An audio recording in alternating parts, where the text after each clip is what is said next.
You know, D&D, like a lot of games, it has a set of rules that are used.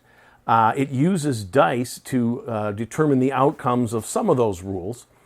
But unlike other games, it's a role-playing game, which means the players interact with the world that is created by the GM. So the players can react to what the GM tells them. They can move about the world, interact with it, they can make decisions, go where they want. They can even influence the events of that world. But they cannot describe that world without the GM telling them about it first. They can describe things later to NPCs or other players or just people interested in the game, but the GM has to tell them about it first. And the process by which you as a GM describe your world to your players is a crucial part of making that world compelling and interesting to your players. Think about what your players and the NPCs see, hear, smell, touch, and taste in the world around them.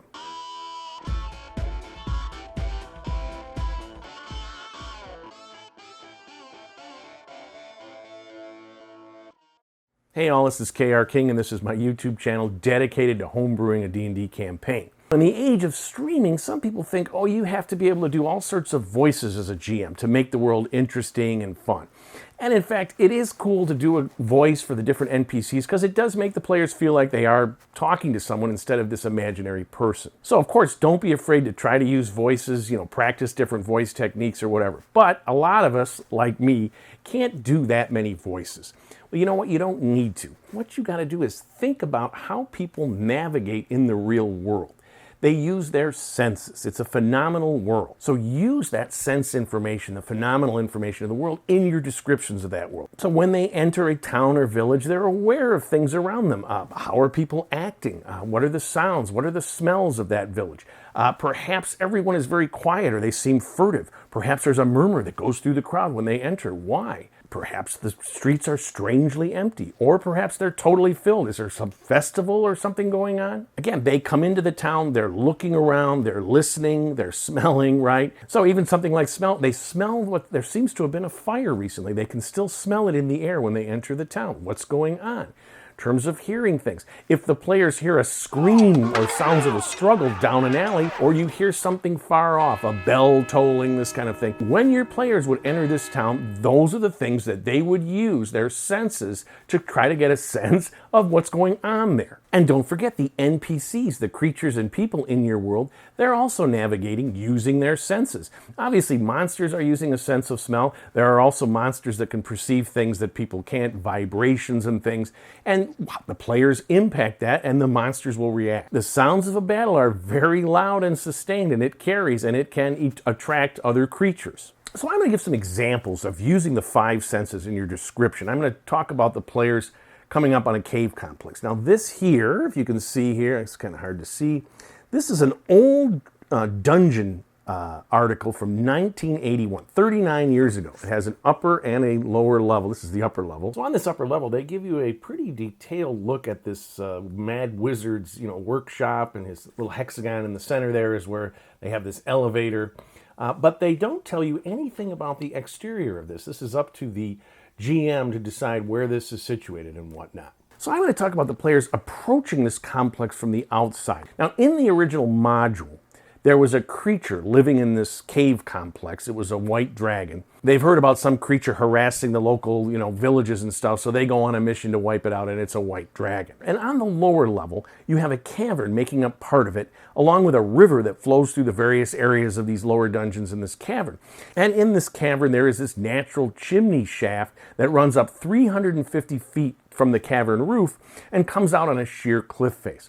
And this is where the dragon lives in the cavern, then it flies out through this chimney, and then flies out and harasses people. Now, the interesting thing about it is if you line up these 2 levels with this hexagonal, this was an elevator system in the original module, notice how close the shaft would be to the entrance to this complex. So you got to be a little bit creative here in terms of how this exterior looks and then this sheer cliff face. So my thought is you'd have a trail that runs along the mountain up into the entrance here, and the entrance comes out of this cliff face. So that way, 350 feet up in the air, you can have this opening. Whether or not you can see it from the entrance to this complex is another question. Maybe they see this hole up there, maybe not. And that's one of those investigative things, right? So when they walk up to the complex, they're going to use their senses to get an idea of what's going on, what the layout, what it looks like. Because what the players see is the most commonly used sense that we use for description in D&D, just as it is our most common sense in terms of navigating our world behind hearing and smell and then the other senses. So what do the players see when they come up this trail and here's the entrance to the complex? And it's very important because remember, in real life, if you were approaching a complex like this, it just appears to you. It doesn't work that way. In D&D, the GM has to describe it. So are the stairs and entranceway crumbling and ruined, or is it well maintained? Is there a door barring the way? If so, is the door open, closed, smashed off, right? No door at all? Is it obvious looking that things are coming in and out of this place? Are there markings on the outside walls or the doorways? Anything that the players might recognize or have heard about or expect to see? And don't fall into the trap of not telling players what they see unless they ask for it. There's a difference between things that have to be investigated and things they just see. Because again, in real life, if you were approaching this place, you perhaps know there's a creature living here or you've heard something about it, you're going to be looking very carefully. Anything that's sort of clearly obvious, you tell the players. So if there are markings on the door or the wall next to the door, just tell them that there are markings because they would see them. If there are markings at the base of the wall and they are covered by foliage, then the players have to investigate to find that. Might not be a great idea to do that because why would they necessarily search in the foliage along the wall or whatever? So just make sure you think about what needs to be investigated and what is just seen. Is the hole in the cliff that the dragon is flying out of obvious? Or is it obscured perhaps by some overhang, or it's just at a weird angle? You can make that decision. If you want to tell them there's a cave up there, again, that falls into they look up there and say, look around and ask you a question about it. If the hole is kind of hard to see, then they might have to investigate. Say, I'm looking up, do I see anything? Another thing about this mountain setting is, are there signs of geothermal activity, steam vents going, right? Obviously, if it's a volcano, they would see that from quite a ways away. But perhaps when they get up closer, it's not active in the sense of, lava flowing, but they see steam and geothermal activity. The creature in the cavern, the dragon, what if, just by coincidence, again, this usually dragons we think of as sleeping or whatever, but if this is an active dragon that's out harassing things, what if it flies out of its hole? Do the players see that? Or is the mountain obscured by mist, right? You're high up in the air, it's kind of foggy. And conversely, does the dragon see the players if it exits its hole while they're standing out in front of the complex, right? Now, again, if it's misty, it might not see them. Are there windows or observation vents, arrow vents in this structure? You can tell the players about that. Perhaps there's nothing in there looking out, but the players then would know, oh, there are windows or vents. Someone might be watching us. So you describe those things, and the players have to expect that the NPCs are using their senses to keep an eye on who's coming up. Sound is a critical sense in D&D, just as it is in real life, especially sort of pre-modern real life, because we hear things often before we see them. For thousands of years, people have used their sense of sound or their guard dog sound when they bark to warn us to keep them safe from predators. Characters in D&D should do the same thing, and you should tell them what they are hearing. So there is a difference between actively listening for something, say at a closed door, and just a sound that you hear, a barking dog, a person screaming. So when they approach this complex, what do they hear? Is the wind howling? Is there water flowing? Again, the steam vents, do they hear that? Is there rumbling from the top of the mountain? If the dragon exits and it's all misty, do they hear the flapping of wings? Perhaps the dragon gives out a roar.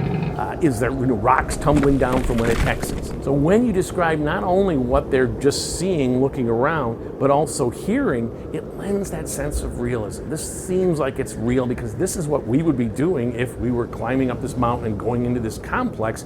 We'd be looking and listening very carefully. So smell is one of those things that if there's something out of the ordinary, something stinks, something is very sharp smell, something is out of place.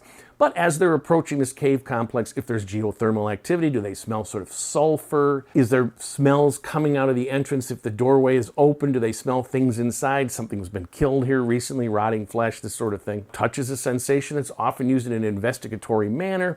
But certainly they feel the cold air blowing on them. They feel perhaps these steam vents are burning hot. You get close enough to them, you're going to feel that it's hot, and you're going to tell them that. Watch out for these vents. And they have to know now, I got to look out, and if there's any vents down inside the cave complex, I got to make sure because it will burn me. And then sometimes the sense of touch can be used for atmosphere, right? The clammy cold air, the fog, leaving a trail of water on their clothes or whatever. If there are markings on the wall, maybe they're raised or inset, and when they run their hands over it, they feel very smooth, much different than the other rock. Someone's inlaid something. And this sense of touch can give you this in a more tactile way than just telling them, oh, the markings look different than the wall that they're in. Now, taste is often the least used of our senses. We do it very judiciously. In D&D, it's typically, taking a sip of a potion, or when the players are, eating food or something like that. Now, if you think about it, an animal uses taste. A shark bites into things to see what they taste like. And if we look at babies, they are constantly putting things in their mouth. This is something they use as to figure out what something is. We learn soon enough when we're babies not to do that. And so we use the sense of taste judiciously. However, tastes evoke memories in us like smells do. This taste of something in the air, metallic or something, it can be a sign of illness. Taste can be very important. It's typically sort of more investigative. But of course, when you've gotten sick on some food, you don't want to eat that food again for a long time. Very powerful sensation. So that is one example of going in, just approaching this dungeon. What are the players seeing? How can you think about the descriptions in terms of their sense impressions to give them a sense that this place is real? There's a number of techniques that you can use to practice your descriptions of things and to try to use them in terms of sense impressions. One of the things is you can look at how other GMs describe things. You get on YouTube streaming things and you'll see the really good ones are really good at descriptions. Matt Mercer's sort of renowned for his, voices and acting technique, but he is really good at describing things in terms of the player's sense impressions. Literature is a great source. A really good fantasy novels has all sorts of descriptions of things in terms of how the main characters are sensing them, what they're hearing, seeing, smelling, etc. Another technique is to get online and look at pictures or film of the things that you're trying to describe. If you want to see an old weathered wall of a fortress, look at them and describe them. Say, this is what the crumbling looks like. Listen to the sounds as well of a forest or a swamp or some cavern. The sounds of a battle. I'm going to provide a link in the description of this video, Orson Welles' Chimes at Midnight, because it has an incredible battle scene that really gives you an idea of what it was like to fight in medieval times. Thing about it is, it's just like playing D&D or GMing or writing or playing an instrument, whatever. The more you practice, the better you will get at describing things. So I hope this was helpful. If you like it, please subscribe. Please leave me some comments, what you think about description, what you think about the senses, some examples that you might have. Always like to hear them. In the meantime, keep playing D&D and tell somebody else about it.